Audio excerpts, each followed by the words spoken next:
I'm going to go ahead and get started. Again, thank you everybody for joining us today. We have a fantastic presentation that we're very excited to bring to you. Shawn Hunter is our guest speaker for today. He was so nice to reschedule from our originally planned in-person sales congress in September.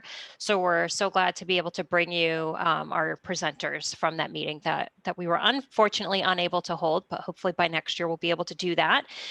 Meetings like this and being able to bring presenters like this to you wouldn't happen. We wouldn't be able to bring you the caliber of presenters without our sponsors like Portland Glass, Prudential, and Gateway Financial. They're our platinum sponsors for 2020 and 2021.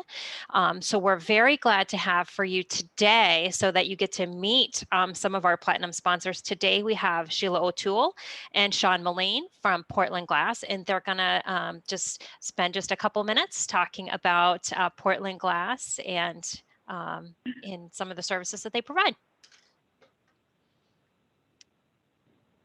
Thank you so much, Terry. So hopefully you can see the screen and see our opening slide. So my name is Sheila O'Toole. I am the Director of Sales and Services for Portland Glass. Joined with me, as Terry said, is Shawn Mullane. He's our Manager of Auto Glass Sales and Service. And we just want to say, we truly appreciate this opportunity to be with you today and tell you a little bit about our organization. So Portland Glass, we've been in business for 70 years, and we have 34 locations across northern New England and one in Massachusetts. And then 17 of our locations are actually in Maine, giving us probably the most,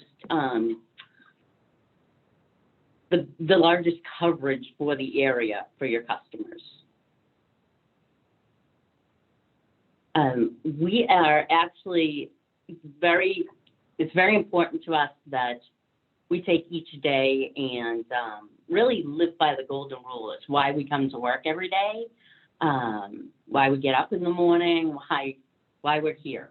And we do it through this concept of our core values, which is to live rich. It's all about treating people with respect, always operating with integrity, really serving our customers with enthusiasm to make it a great experience. And we like to have fun. We're a pretty fun group of people. So I'm going to hand it over to Shawn to give you a little more background on our auto glass and related services. Good morning, everybody. Thanks for the opportunity today. Here at Portland Glass, we're performing more services for policyholders rather than just simply replacing that piece of broken glass. Technology found in cars today, as I'm sure you're aware, is ever evolving, and restoring vehicles to OE specifications is truly more important than ever. Cars today are actually getting smarter every single day. You think about Tesla as an example. That continuing evolution of advanced driver assistance systems, otherwise known as ADAS, most of that technology actually functions through the windshield. And as a result of that, after the replacement of the windshield, the vehicle actually has to go through a calibration process. This will ensure after that calibration process that all the safety systems are functioning properly. Portland Glass is providing these specialized calibration services at our regional calibration centers, creating a one-stop service experience and eliminating that need for a second visit to a dealership after the glass service. We also offer many other services such as premium wiper blades designed specifically for New England weather. We know that snow is here and we have a few more months of it. Water repellent glass treatment, and even headlight restoration services to make operating the vehicle safer than ever. Even through this unprecedented time in our history with everything going on, we continue to operate as an essential business and providing a safe auto glass service experience.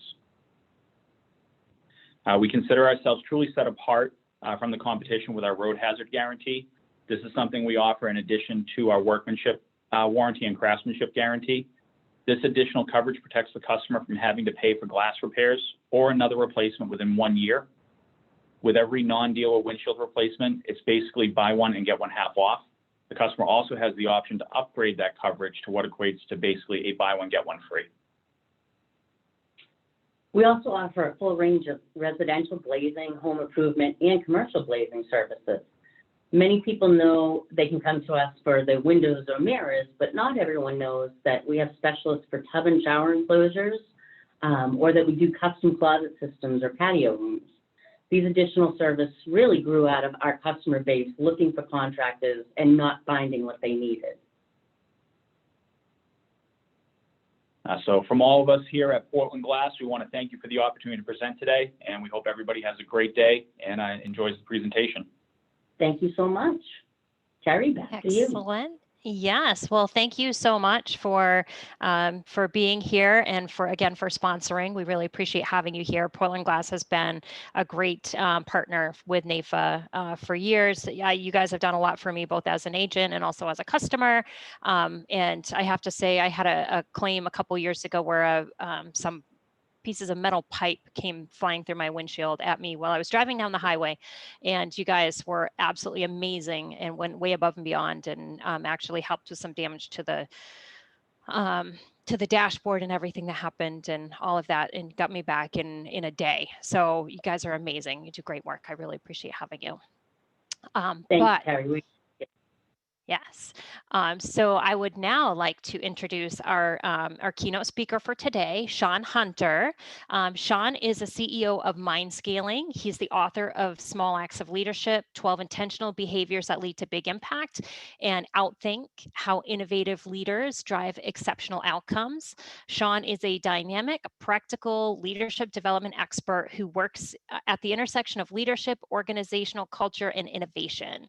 He is also an avid cyclist and wrote a book called Chasing Dawn about cycling from Seattle to Portland, Maine with his 16-year-old son.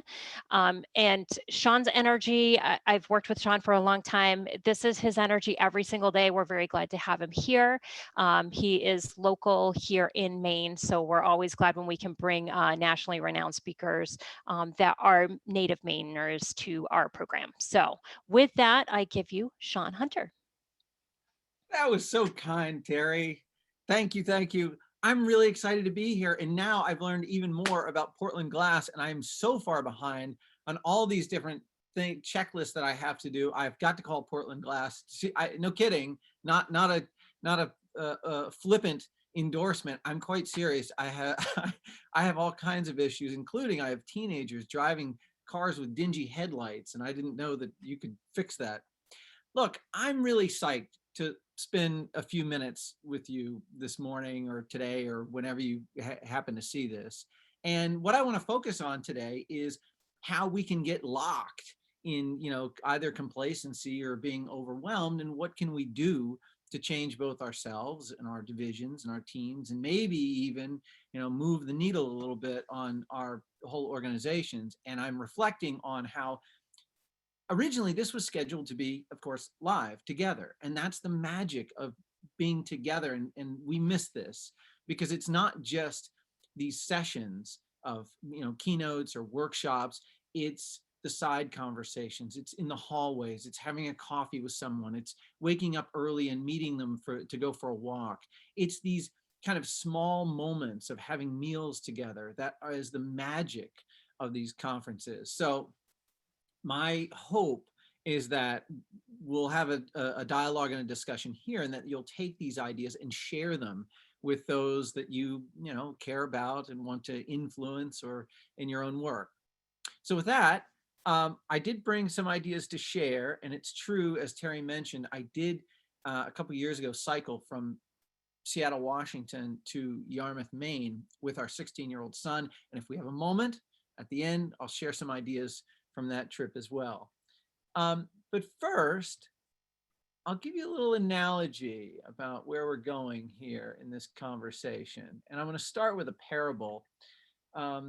Speaking of hearing compelling stories that influence you, one of the stories that I heard a few years ago, I was at a conference, was this here, which is this guy right here. His name is William Bodie. You see this guy? And in 1856, he hopped up on his horse and he hiked high up into the Sierra Mountains. And he dug around for a few weeks and he discovered a seam of gold that was so rich and so deep and so wide that he thought he could buy all of California. And of course, sure enough, the gold rush ensued and a sea of humanity poured into Bodie, California, this high up in the Sierra Mountains. And within 20 years, there's 10,000 people living in this little hamlet. I mean, basically it's a high desert, but you know, they've got this gorgeous hotel and casino. As people came into town and tourists came, they had pool halls and and a jail to go along with, of course, the sheriff. And they had 4 churches in town. At one point, over 60 saloons up and down Main Street. They had, in addition to the pool halls, this is how rich they are. Keep in mind, this is the 19th century. They had a gymnasium. On the outside of town, they had mansions. This is one of the mansions in Bodie, California in the late 19th century. And if you look up here in the right-hand corner, you see this big poster from over 150 years ago. It says, nothing endures but change. A little foreshadowing for what's to come. And an interesting thing happened over the ensuing years in the early 20th century. Slowly, people started to trickle out of town. I mean, originally they had built a railroad into the town to keep up with the building demand. But then slowly people just started drifting out of town until by the 1950s, there was no one there at all. And it turned into a ghost town. Now, the interesting story about Bodie, California is the National Park Service maintains it in a state of what they call arrested decay. Okay, arrested decay. And that's this situation where you can go to Bodie, California today, and they still have the utensils in the drawers, and they still have the pots and pans on the shelves. You can go into the churches and see the pews. You can go into the merchants and see the books and the goods on the shelf there. So they're neither trying to repair Bodie, California and improve it, but neither let it fall further into disrepair, this state of, arrested decay, as I described. You can even go into the schoolhouse and see the last markings on the school chalkboard when, everyone disappeared out of town. And it's interesting, I use that analogy because many of us live in a state of arrested decay, like our lives, our teams, our whole organizations. An interesting study from Bain and Company. When we recently surveyed 362 firms, we found that 80% of leaders believed that their organization delivered a superior product. And sadly, I've got a chat window here in front of this. I can't see it. Sadly, only 8% of their own customers agreed with that statement. And so I use this again as an analogy that we can get lost in this sense of complacency and backslapping. And, it's the same reason why like over 80% of us think we're in the top half of the best drivers on the road, right? We think we're kind of excellent. But more often, I think we get lost in being overwhelmed in the noise and the demands on our time and our life and the tsunami of emails and social media that's just storming into our inbox. And so my provocation, my challenge for you today is, there's a funny cartoon. Instead of risking anything new, let's play it safe by continuing our slow decline into obsolescence. And I was thinking actually of your Portland Glass opening remarks, and I see how you are adapting to the changing technology. You're adapting your business to take measured, calculated, thoughtful risks. But the noise follows us home, and we're tethered constantly to our devices, to our obligations, and it's difficult to check out. And we, present it in front of our children. And we have all kinds of tricks that we use. Here, do you mind if I strap your phone to my forehead so I can pretend you're looking at me when I talk? Interestingly, a researcher at Virginia Tech, her name is Shalini Misri. What she did is she took 100 of her students and she divided into group pairs, 50 pairs, and she put them in a coffee shop and she asked them to have conversations with one another, really about anything. But then she watched, and how often did they, pick up the phone or look at the phone, and what impact did it have? Well, here, the mere presence of digital devices has the potential to divide consciousness between the immediate setting and the physically distant and invisible networks and contexts. In other words, it's constantly pulling our head out of the present. In other words, People who had conversations in the absence of mobile devices reported higher levels of empathetic concern. Now, you read that and you're like, well, duh, because, over 80% of us know this. And in fact, in the group on this call, I bet it's closer to 100%, but still we can't get away from it. And so we try these little tricks, to leave your phone in the car, or leave it in your bag. And in fact, studies show the greater the distance you have from your device, the more focused you are and present in your conversations. And so this is my opening remarks on the importance of staying exceedingly present in order to deepen your expertise. So Liz, we have a poll for our participants here. Now, the way I phrase this is, if you had to choose, okay, if you had to choose, are you more complacent and stuck in routines? 2, just overworked and overwhelmed? Or 3, perfectly balanced like a Zen master? So take a minute to answer that. And Terry, if you're there and you can unmute, what would you say to this? Are you overworked and overwhelmed? Are you kind of stuck in a rut? What has COVID done to your life? I would say pre and post COVID, overworked and overwhelmed describes my lifestyle to a T. I use that expression intentionally because a friend of mine, Scott Eblin, I encourage you to look him up. He wrote a book called Overworked and Overwhelmed, and he's dedicated his life to helping people overcome that kind of, compression. Well, Liz, you can go ahead and end the poll and share these results. And as you see, of course, most of us in this conversation have that, that kind of overworked and overwhelmed, which is in fact what I see in my work. And so the question I want to ask you is, actually, how do I get rid of the poll window in front of me? The question I want to get to here is, what is the impact of our attention? So you've heard me stress the importance of being present and focused. Well, I want to give you an example from the work of David DeSteno, and he's at Northeastern University. And what he does is he studies the intersection of self-compassion, compassion for oneself, compassion for others, and gratitude. And he has access to all these graduate students. And so one of the studies that he did, which I really enjoy, is he asked his graduate students to come in who volunteer to be in this study, and they show up at a waiting room, and they come into the waiting room and they go up to the reception and they say, hi, I'm here to participate in this study. And the reception will say, well, we're not ready for you. Just take a minute, just sit down in the waiting room here and we'll call you when it's your turn. And so the student turns around, he looks in the waiting room, and there's 3 chairs and 2 of them are taken. Okay. And there's only 1 chair left. So, well, what does he do? He sits down in the empty chair.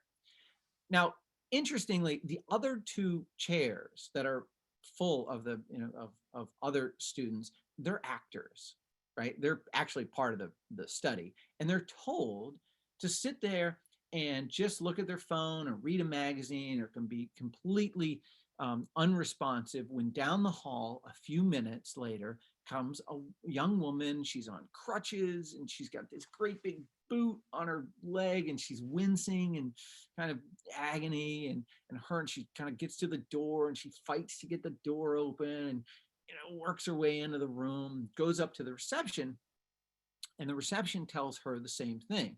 Says, well, thank you for being here for the study. We're not ready for you. Just have a seat or wait, and we'll call you when it's your turn. Now, here's my question. I'll go back to you, Terry, or you can chat out your answer.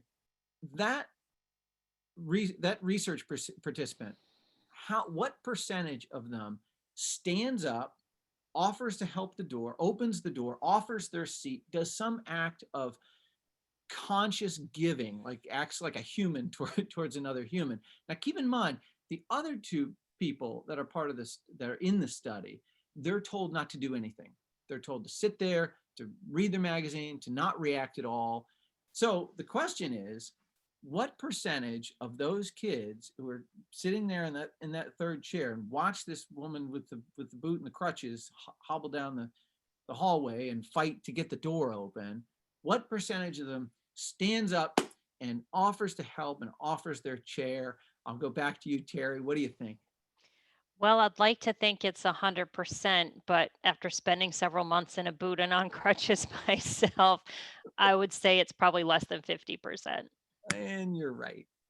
16%. 16% of those sitting in the third chair stood up, opened the door, offered their seat, offered to help, offered a moment of compassion. Now, you may be shocked, or maybe Terry, you're not shocked because you experienced it, but it is exceedingly low. And the researchers admit they set up kind of an artificial environment where the other two were told not to do anything. So it creates what they call bystander syndrome, where if nobody else is doing anything, even though someone needs help, it's difficult for you to step out of line, step out of sync with those around you. But still, 16%. Come on. So here's the intervention. With the other half of the students in the study, they gave them 6 weeks of meditation. And I'm not talking like you got to go full Zen Buddhist, light the candles, find your third eye chakra kind of stuff. They gave them an app and they said, just take this app and for 60 seconds a day, you're going to go through a guided meditation. You just listen to this voice. It'll take you, on a guided meditation. You become present and thoughtful. And then they did have a coach. It was a coach who would check in with them and ask them how their meditation is going. That's it. That's the only change between the first group, 16%, who didn't show acts of humanity and commonality with someone else, and 50% after 8 weeks, where all they had to do was really show moments of presence and meditation. And at the conclusion of their study, what he wrote up was, our research suggests that mindfulness' most profound benefit may not be the one that's most often touted, that is, adapting to stressful, competitive, even unkind 24/7 world. Instead, meditation might fundamentally alter how we treat those around us. Now, remember, in this statement, the usual, heralding, joys or benefits of mindfulness, it helps you cope with stress, cope with, anxiety.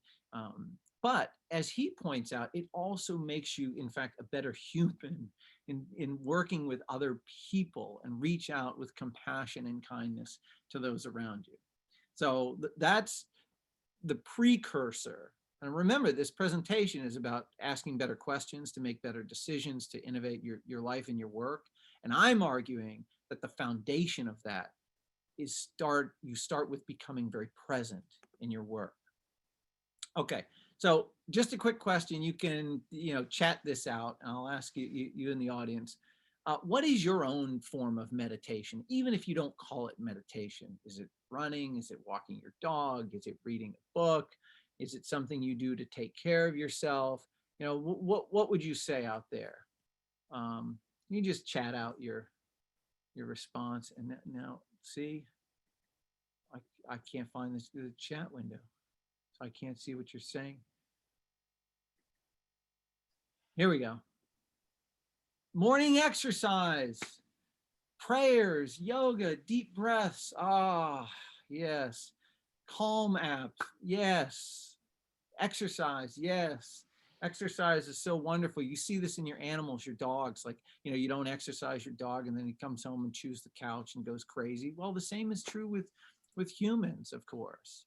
So it's important to be mindful and understand what is your own self-compassion and meditation. All right.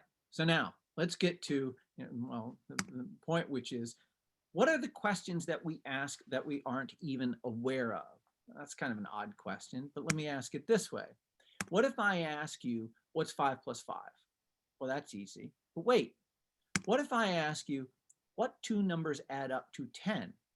Well, that's actually a very different question, and you'll get very different answers.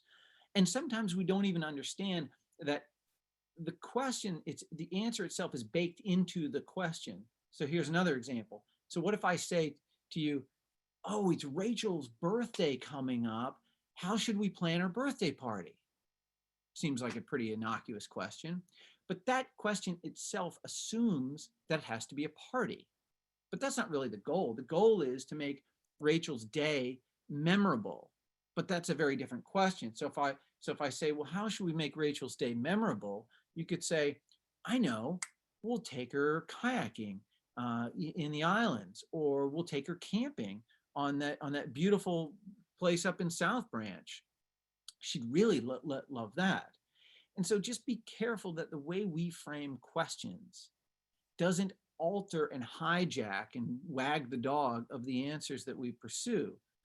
And if you think about it, questions have been guiding us for a long time. The analogy I'll use here is that for millennia, humanity has been asking the question, how do we find the water, right? How do we get to the water? What's the quality of the water? And so, we had this nomadic existence, but then we inverted the question, which is, how do we bring the water to us? Well, it's of course a very different question, but then you get faucets and you get canals and you get aqueducts and you get whole cities and you get, simply by reframing the question. Okay, that's a nice example. But if we understand that there's a way that we can create more powerful questions, we move from who and when and where and what, all the way up to what if and why, we get more powerful answers. And let me give you a couple more examples that are applicable in your work, not just, irrigation. There's a guy named Edwin Land, and Edwin Land is kind of the forefather of Steve Jobs. In fact, Edwin Land was one of Steve Jobs' heroes. And Edwin Land, almost 100 years ago, in the 1930s, was with his family in the Grand Canyon, and he lined up his kids and his wife next to the Grand Canyon. He was an engineer with Kodak, and he set up his big tripod, and it probably took him an hour to set this whole thing up. And he posed with his family, and poof, big light bulb, and he took a picture. And his daughter immediately said to him, "Oh, Daddy, you just took our picture. Can I see it?" And then he had to explain. It's dark rooms and photo paper and chemicals and developing. And sweetie, I can't show you the picture. But it got him thinking, what if you could put a dark room inside a camera? Well, that's a crazy idea, but it also led to the Polaroid camera. And so the point that I'm getting to, leading up to in our life and work, is focusing on the problem we're trying to solve. And here's a funny example from the Houston airport. We don't get to travel anymore, but if you did get to travel, back, this is almost 20 years ago, through the Houston airport, they asked their customers, what's your biggest complaint? What's your biggest complaint? Again, this is customer service and facilities management. What bothers you the most? And everybody said, everyone said, it's the wait at the baggage. I go to the baggage and I got to wait, and it's frustrating and it's annoying and it's obnoxious and I can't stand it. Okay, fine. So the engineers, they get together and they say, well, how can we speed it up? More baggage handlers and expedite the baggage and start getting on it right away when the plane lands and comes into the gate, et cetera. And they do a really good job. They get it down from 16 minutes to 7 or 8 minutes. They cut it in half, and they're so psyched. They're like, we did it. We won. And they send out another survey and they ask the Houston airport customers, okay, well, we solved the baggage claim problem. What do you want now? Better food courts or something? No. What's the number one complaint? Because it's still 8 minutes. Any amount of time is too much time. So the customers are still angry and frustrated and annoyed. And the engineers at the Houston airport get together and they think, well, this is nuts. I mean, we got it down to 8 minutes. I mean, what are we going to do now? It would take millions of dollars to, re-engineer the entire airport. We can't do this. But then they thought of the problem they're trying to solve. The problem is the waiting. It's the waiting. It's not the speed of the bags. It's the waiting that makes them crazy. So what do? They slow down the passengers. So when you get off the plane, they reroute the passengers through kind of a labyrinth, like a maze. So it takes the passengers 10 to 11 minutes or maybe even 12 minutes to get to the baggage claims, which gives them enough time to get the bags there so there's no waiting. So all they did was slow down the passengers, because what they're trying to solve is not faster bag delivery. They're trying to eliminate the wait. And if you're trying to figure out, okay, well, I've got a problem in my business right now, and you probably do. You're probably thinking of a project or a sale or a relationship that you're trying to solve. Think of somebody who has solved that in a different way. All right, borrow brilliance. This is exceedingly important for innovation and new ideas. The question is, who has solved a similar problem? So in many ways, it can be extraordinarily powerful to look outside of your industry, outside of financial services or insurance or whatever intellectual services that you're providing to another industry who has solved a similar problem. And I'll give you an example. Procter & Gamble, years ago, the engineers were trying to figure out how to make toothpaste, make your teeth whiter. Yeah, true. And they were playing around with abrasives and bleaches, but that's horrible for your teeth and your enamel and your gums. So what they did was they went over across the street to the laundry detergent people, and they said, how do you make your whites whiter? How do you do it? And the laundry people said, well, actually, we don't. We tried that, but what we do is we actually make the whites bluer. We add a blue dye, and that blue dye creates an optical illusion so that your sheets and your nice white starch shirt, it's not actually whiter, it just looks whiter. So sure enough, that's why today there's a lot of blue dye like Aquafresh, you see in toothpaste, because your teeth aren't in fact whiter, they give an optical illusion that they appear whiter. And this is the importance of reaching outside of your domain to figure out, who has solved a question that you're trying to solve. And in order to do that, we need to, stay motivated to, reach the next conclusion or get better at our work or even care about our work. And so let me ask you all this question. This is a poll question. Wait, don't show it yet, Liz. Or it's fine. You show it now. And my question to you is, what do you think is the most powerful motivational factor? So think about your work, right? Is it praise? Is it recognition? Getting an award? Is it incentives? Is it, bonuses? Or is it interpersonal support? Is it a sense that like your boss has your back or your colleagues have your back? Is it progress in work that is meaningful to you? Or is it clear vision and goals? Like you need to know where you're going. Like the corporate structure, the executives, they give you clear direction, and that's what motivates you. What do you think? Now, I see not everyone's answering this question. I see you're hesitating. I see that because you instinctively know that it's kind of a trick question.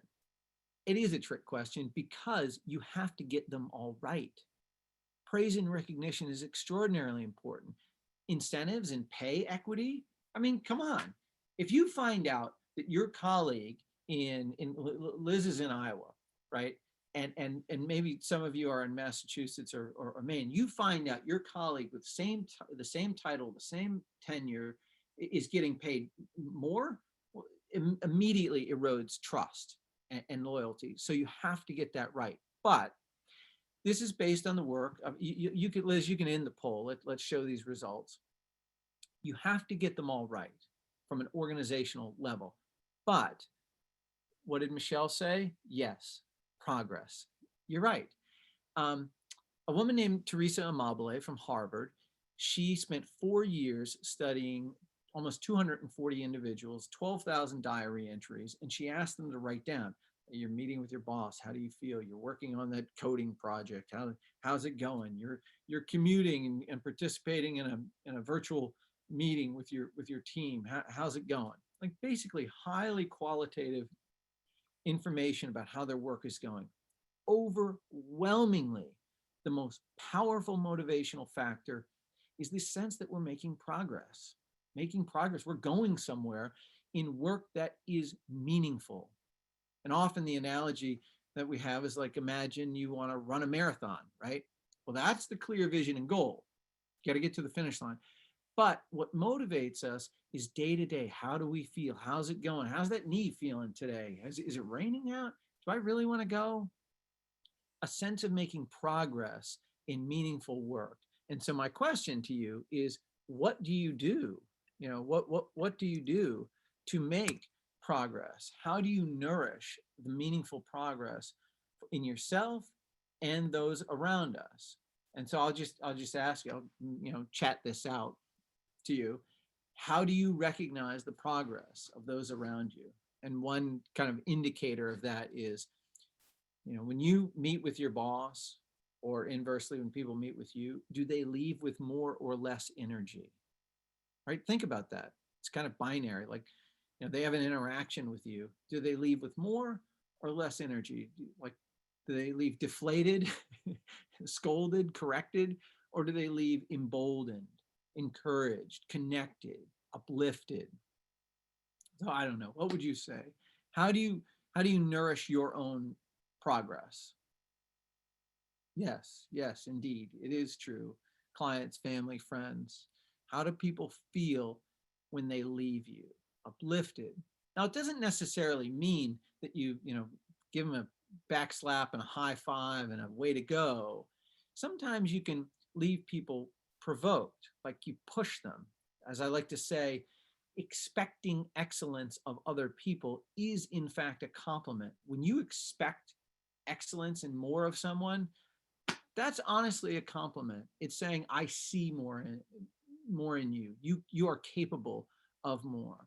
It's a very important and powerful expectation for other people. So I encourage you to think of, if you understand that progress is exceedingly important, how do you nourish it? And the last one here is, how do you minimize the toxins and the inhibitors, right?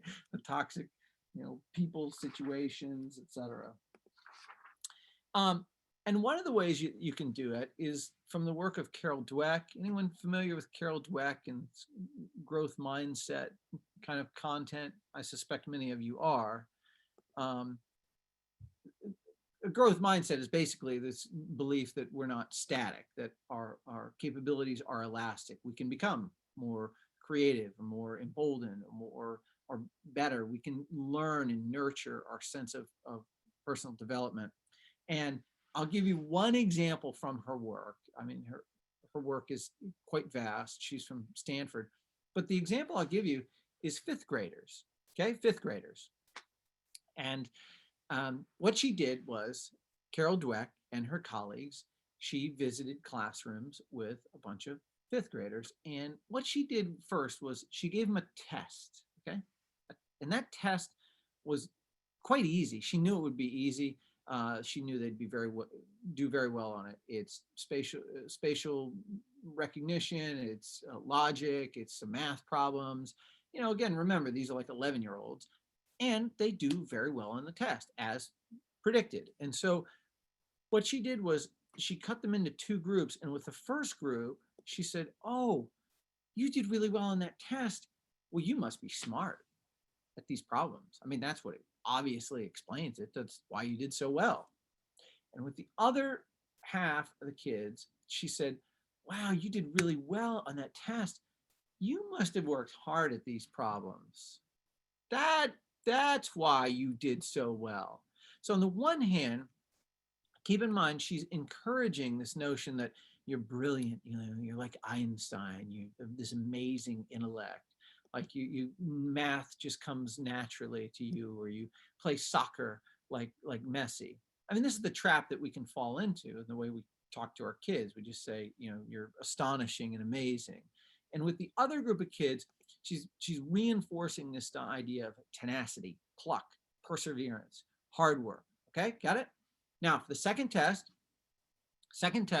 she says, you can take an easier test or you can take a harder test. What do you want to do? And the kids praised for their, remember, praised, they're like brilliant, they're like Einstein. More often choose what? Do they choose the easier test or they do choose the harder test?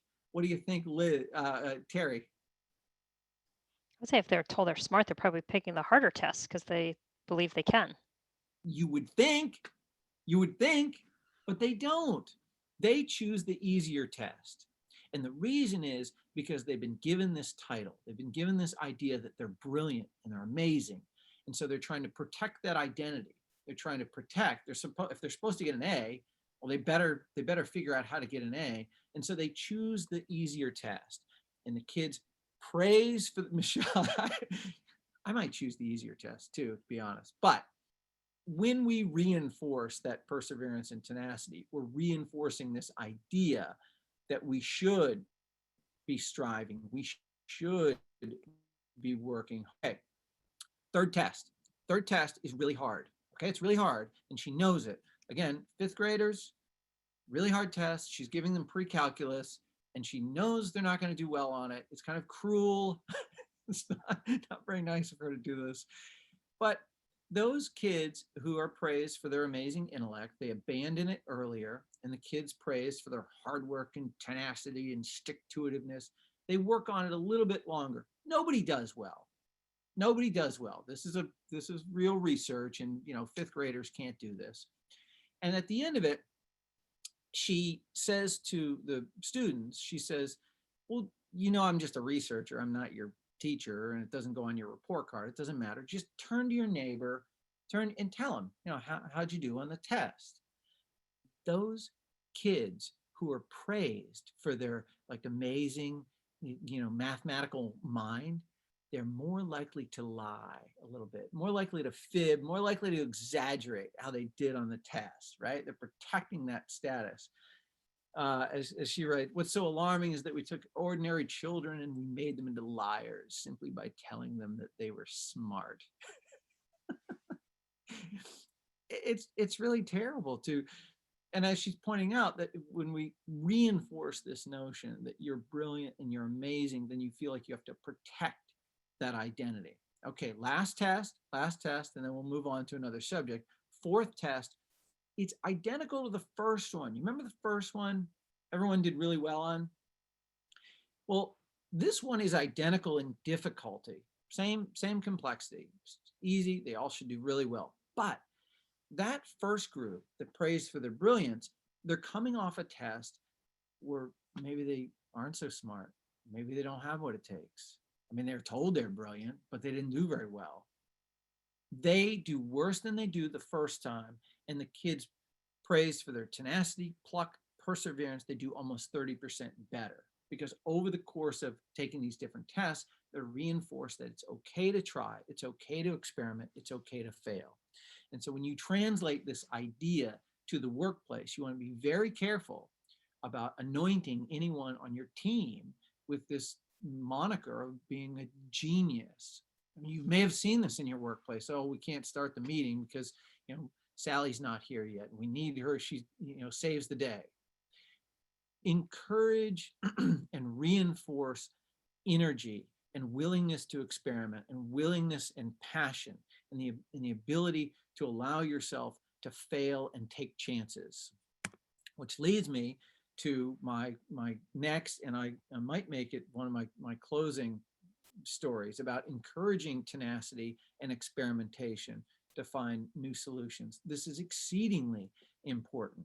And the expression that I like to use is positive deviance. This is an expression from a guy named Richard Pascal. And he wrote a book years ago in which he sort of coined that term about positive deviants. Who are the positive deviants in your organization, and what are they doing to do something different with a positive result, and what can you borrow from them? And again, we have to make this applicable to our work. So I'll give you two examples that maybe you can borrow these ideas. In 2003, the company Genentech, I mean, we're in the middle of a pandemic. Let's talk about vaccines. Rewind back to 2003.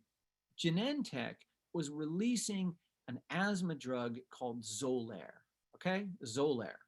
And historically, almost all asthma drugs were inhalants, to alleviate congestion and open up your airways.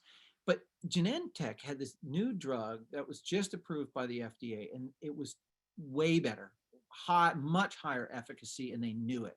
And they're like, well, we're just going to crush. I mean, we're going to dominate the market because we have this new product that no one can possibly compete with. It was much, much more effective. And so they roll it out with their marketing and their deliverables, and they get it all around the country, and they get it in the hands of these of the reps. And each of these dots here represents a rep for Genentech that's trying to sell Xolair in their market and their territory, and it's blank and it's crickets and there's no sales. And what's going on? I mean, this is way more effective than the competitor. And then all of a sudden, there's a spike coming out of Texas. And two reps down there in Texas are doing something different. And what's going on? What was going on is Xolair was an intravenous drug. It was a shot, and you had to administer it it could be, a nurse could administer it, but it had to be done in a medical facility. And there were potential side effects that the nurses and nurse practitioners and doctors had to be aware of and educated of and look for. And so, in fact, it wasn't that the medical establishment didn't believe that it was more effective and that they should use it, and it was more cost effective and it can change people's lives. It's that they were really uncomfortable with this idea of, giving a shot, changing the procedure of how they administer the medication. So what these two reps down in Texas did was, instead of focusing on how effective and amazing the drug is, they started to focus on educating the medical establishment on how to administer it, on what circumstances. They started doing seminars, doing workshops on how to learn more about the drug and side effects that you should look for and procedures you should take, basically to get the medical community comfortable with it. It wasn't that medical people didn't believe it. They had to get comfortable with the new procedures. So, of course, Genentech borrowed that playbook and rolled it out nationally. And so the question, of course, that begs here is, what are you doing, or what are we doing following corporate playbooks that isn't working, and what can you do to be a positive deviant and to be innovative in such circumstances? Let me give you one more example. I had the opportunity to interview Howard Behar.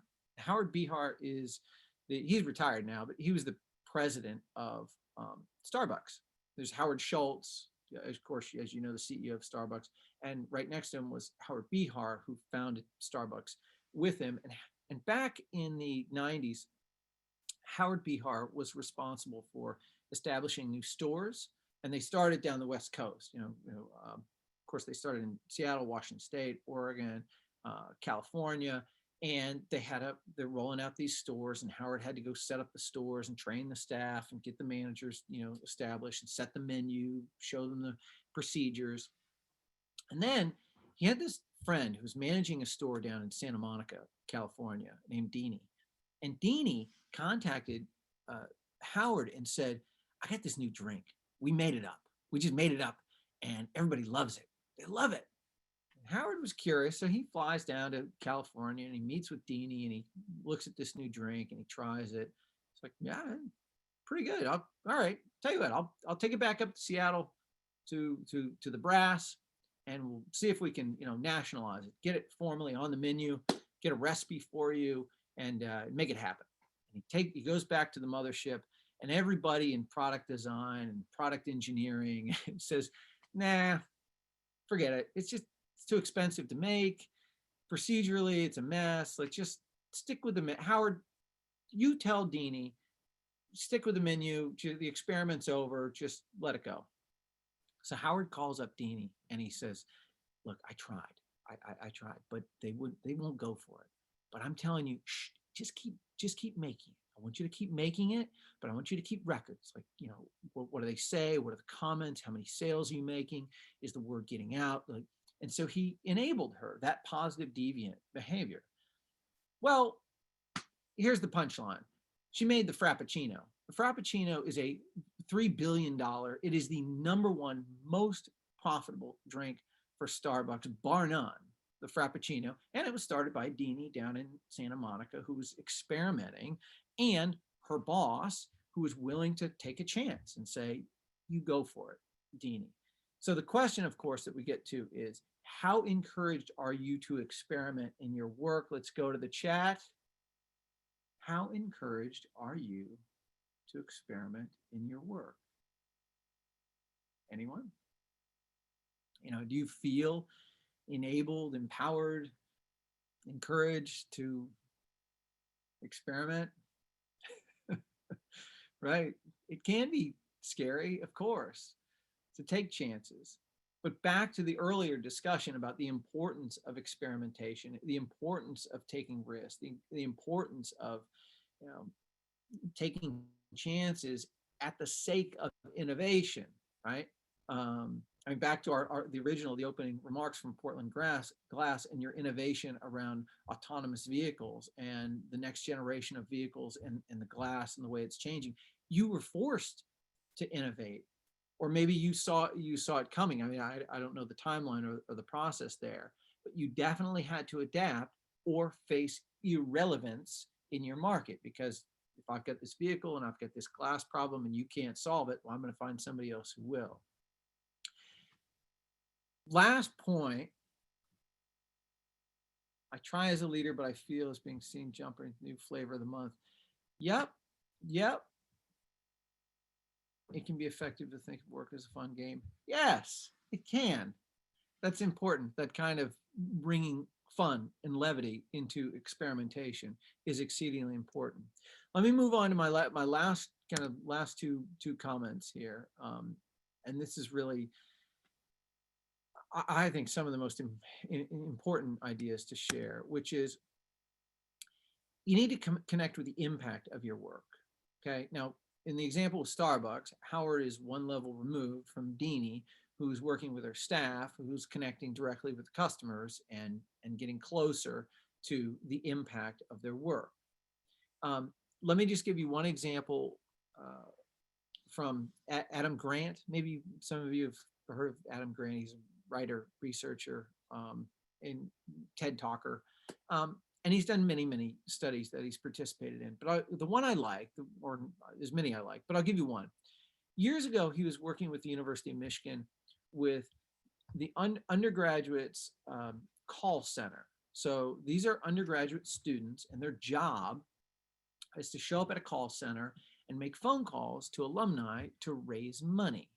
And the money would go to tuition assistance, financial aid for students who had the academic credentials to get into the school, but they didn't have the money. They needed financial assistance.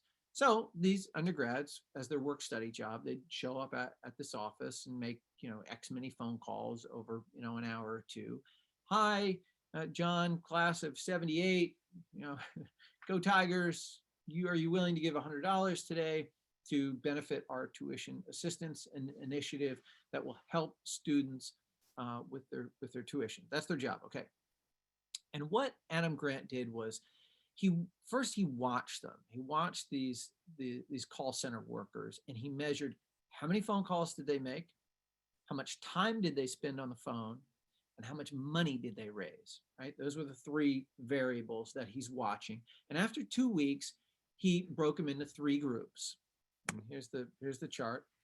So after 2 weeks, where they're all pretty much, even, this is total donation amount per week on the left, $100, $200, $300, et cetera. He had one intervention for each group. For the first group, he said, hey, everybody, thanks for coming in. Glad you're here today.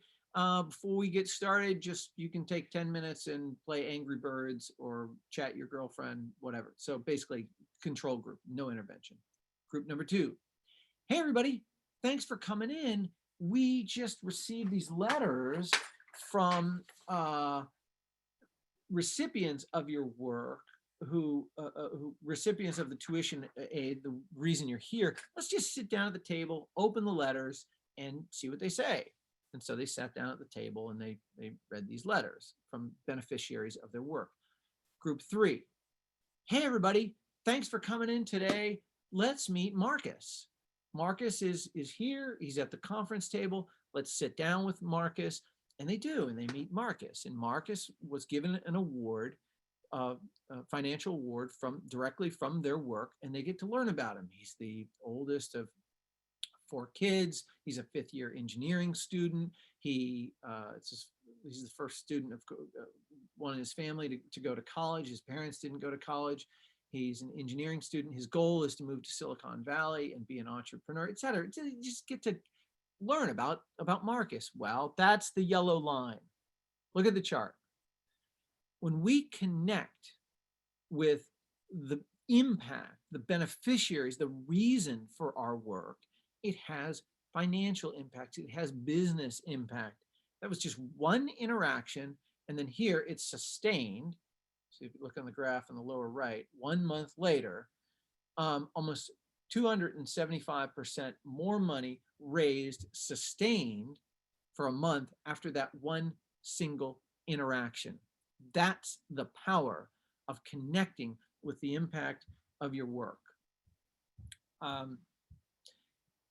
So with that, I mean, we are at the top of the hour. My question I ask you is, how can you get closer to the impact of your work? In what ways can you get closer in proximity to the people that you impact, the families, the businesses, the end user? And the closer that you can get to it, the more it will influence how you do your job, how you innovate, how you change the state of the work and the products and the services that you develop. And those are the ideas I came to share with you. I do have one last story. We're at the top of the hour. I'll tell it quickly. And this is about what stories guide your business. Okay, so look at this picture. You know the company Timberland Boots? Of course you do. Everyone knows the company Timberland Boots. Well, Timberland Boots has annual conferences, just like your organization has an annual conference, or any other company has an annual conference. And you get together and you learn about new products and pricing strategies and, et cetera. But what Timberland Boots does is every year they go to a place that is economically distressed so that they can help. So in addition to their conference, they do social outreach stuff. Well, in 2006, in the wake of Hurricane Katrina, they went to New Orleans. And they went to New Orleans because New Orleans was destroyed and decimated by Hurricane Katrina. In addition to the workshops that they were there to participate in, New Orleans got an infusion of capital, and they spent a lot of time like repainting church and cleaning up the streets, and they helped renovate a famous restaurant that had been ravaged by the storm. And then they had a little time to kill. So the participants from Timberland Company got on the buses and they went down to the lower 9th Ward. Remember this? The lower 9th Ward in lower New Orleans, where the levees were breached and it was totally flooded out. It was the most destroyed area of lower New Orleans after the wake of Hurricane Katrina.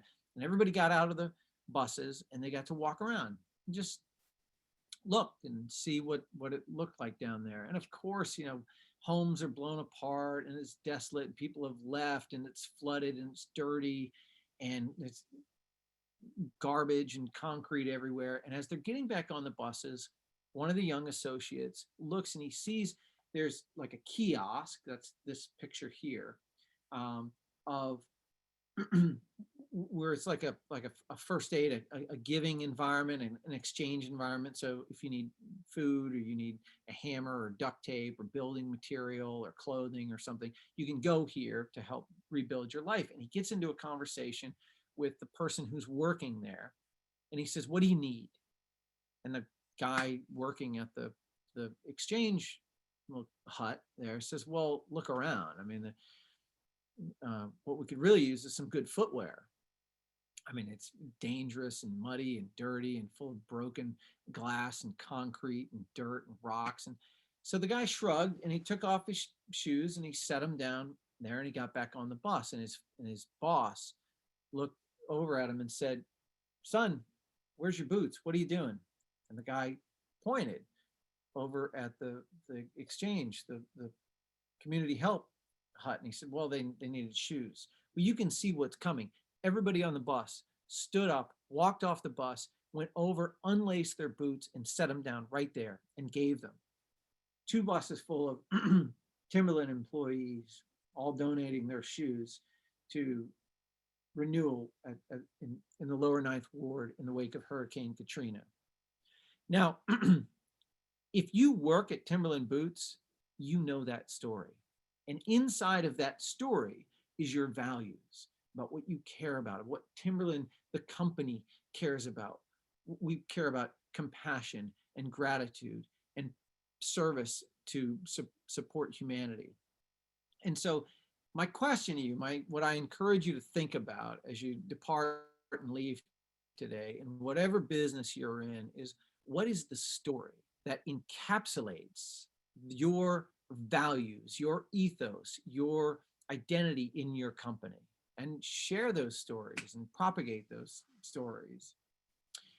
So that's what I came to share with you today. I'm so grateful. I'm sorry I ran over a couple minutes. I'll share that story with you. But back to you, Terry, and thank you all so much for your time this morning.